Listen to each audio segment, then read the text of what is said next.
నమస్తే welcome to big TV digital exclusive. America అధ్యక్షుడిగా Donald Trump ప్రమాణ స్వీకారం చేశారు. అయితే రెండోసారి ఆయన ప్రమాణ స్వీకారం చేశారు, అమెరికా అధ్యక్ష బాధ్యతలు చేపట్టారు.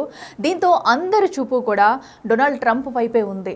అయితే రెండోసారి కూడా బాధ్యతలు తీసుకున్న తర్వాత నూతన విధి విధానాలు ఎలా ఉండబోతున్నాయి, ట్రంప్ ఎలాంటి కీలకంగా వ్యవహరించబోతున్నారు అనేది కూడా ఉత్కంఠంగా మారింది. అయితే రెండోసారి కూడా ప్రెసిడెంట్గా ఎన్నికైన తర్వాత తొలి రోజే తనదైన స్టైల్లో ప్రకటనలు చేశారు ట్రంప్.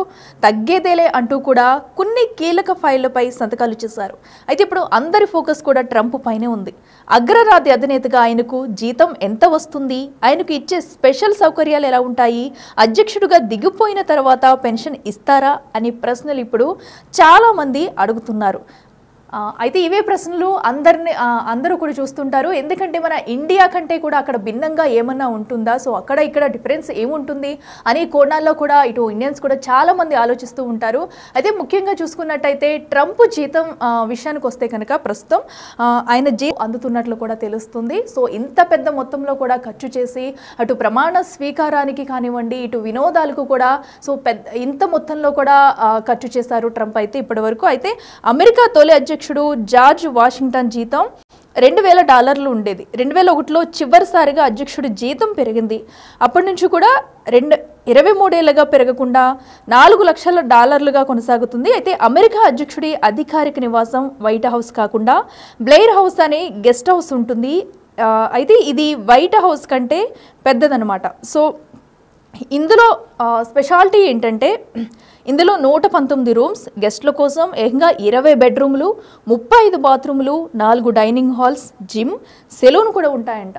సో ఇంత పెద్దగా ఉండేది ఈ హౌస్ అనమాట. సో దీనిలో కూడా అన్ని చాలా స్పెషాలిటీగా ఉన్న 119 రూమ్స్ అంటే సో ఎంత పెద్దగా ఉంటుందనేది కూడా మనం ఒక్కసారి ఊహించుకోవచ్చు. సో ఇంత పెద్ద మొత్తంలో కూడా ఇంత భారీ హౌస్లో కూడా సకల సౌకర్యాలు నిర్మిస్తూ కూడా ప్రతిదీ వాళ్ళకి అందేలా చూస్తారు.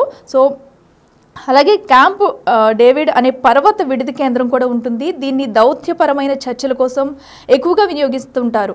18 ఎకరాల విస్తీర్ణంలో ఉండే వైట్ హౌస్లో వంట, ఇతర పనుల కోసం 100 మంది సహాయకులు ఉంటారు.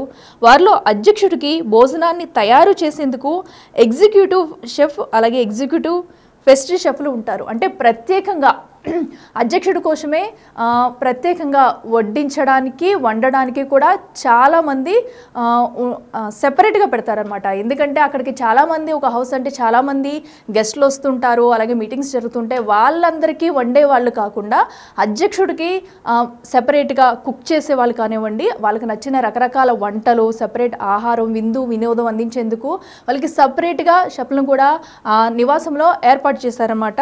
సో నెక్స్ట్ చూసుకుంటే అమెరికా అధ్యక్షుడు ఎక్కడికి వెళ్ళాలన్నా కూడా అత్యంత విలాసవంతమైన, అత్యున్నత భద్రతతో కూడిన ఎయిర్ ఫోర్స్ 1 విమానం ఉంటుంది. దీంతోపాటు భారీ పేలుళ్లను తట్టుకునే మైరన్ 1 హెలికాప్టర్ ఉంటుంది. ఒకేలాంటివి 5 హెలికాప్టర్లు ఉంటాయి. అధ్యక్షుడు ఎందులో ఉన్నాడో శత్రువులకు తెలియకుండా చేయడం కోసం వీటిని వాడతారనమాట. సో ఎందుకంటే ఇప్పుడు ఒక మామూలు వ్యక్తి వెళ్ళడం కన్నా ఒక దేశ అధ్యక్షుడు ప్రయాణించేది ఎలా ఉంటుందంటే, సో కొన్ని హెలికాప్టర్లు అయితే తమకు సెపరేట్గా కేటాయిస్తారు. సో ఇప్పుడైతే ప్రస్తుతం 5 హెలికాప్టర్లను కూడా అటు అధ్యక్షుడికి కేటాయిస్తారు. వీటిలో దానికి సపరేట్గా వారి ఫ్యామిలీ మొత్తానికి కూడా ఒక బీస్ట్ కార్ అనేది కూడా సెపరేట్గా ఉంచుతారు. అలాగే వారికి వైద్య సహాయం కూడా ఉచితంగా వైద్యం కూడా అందిస్తారు, సెపరేట్ వైద్య పరీక్షలు చేయడానికి. అధ్యక్షుడితో పాటు ఇంట్లో కుటుంబం మొత్తానికి కూడా వైద్య సేవలు చేయడానికి కూడా ఒక సెపరేట్ డాక్టర్స్ అనేది ఉంటారు. సో సెపరేట్గా వైద్యం అందిస్తారు. అలాగే ప్రయాణించడానికి కూడా సెపరేట్ కార్ అనేది కూడా వాళ్ళకి కేటాయిస్తారు. సో అలాగే అమెరికా అధ్యక్షుడిగా పనిచేసి పదవీ విరమణ పొందిన తర్వాత కూడా ఇతర ప్రయోజనాలు పొందే వీలుంటుంది. అయితే ఇప్పుడు చూసుకున్నట్టయితే మాజీ అధ్యక్షుడికి $2.30 లక్షల అంటే 1.93 కోట్ల వార్షిక పెన్షన్ అందుతుంది. ప్రయాణ భత్యాలు, కోరుకున్న చోట నివాసం, సిబ్బంది వంటి సదుపాయాలు కూడా అందుతాయి. సో అధ్యక్షుడిగా ఉన్నప్పుడే కాదు, అధ్యక్ష పదవి విరమణ తీసుకున్న తర్వాత కూడా వారికి కేటాయించే వాటిలో కూడా వాళ్ళకి పెన్షన్ రూపంలో కూడా భారీ అమౌంట్ అయితే ఇస్తారనమాట. సుమారుగా 1.93 కోట్ల వార్షిక పెన్షన్ అందుతుందంటే అది చిన్న అమౌంట్ అయితే కాదు. అలాగే వారికి కోరుకున్న చోట నివాసం కూడా కేటాయిస్తారు. అలాగే వాళ్ళకి ఇంటి సదుపాయాలు, సిబ్బంది అన్నీ కూడా అంటే అధ్యక్ష పదవిలో ఉన్నప్పుడు ఏ సదుపాయాలు అయితే కలుగజేశారో సో అంత రేంజ్లో కాకుండా వారికి పెన్షన్ ఇస్తారు, అలాగే ఉండడానికి ఇల్లు, వారు కోరుకున్న చోటనే సదుపాయాలన్నీ కల్పిస్తారనమాట. సో ఇప్పుడు ట్రంప్ రెండోసారి బాధ్యతలు చేపట్టారు కాబట్టి సో ఆయనకి కూడా ఇంత పెద్ద మొత్తంలో కూడా ఇప్పుడు అలాగే జీతం, అలాగే లగ్జరీ లైఫ్ ఇప్పటికి, ఎందుకంటే అటు గవర్నమెంట్ నుంచి అనేక సదుపాయాలు కల్పిస్తుంది.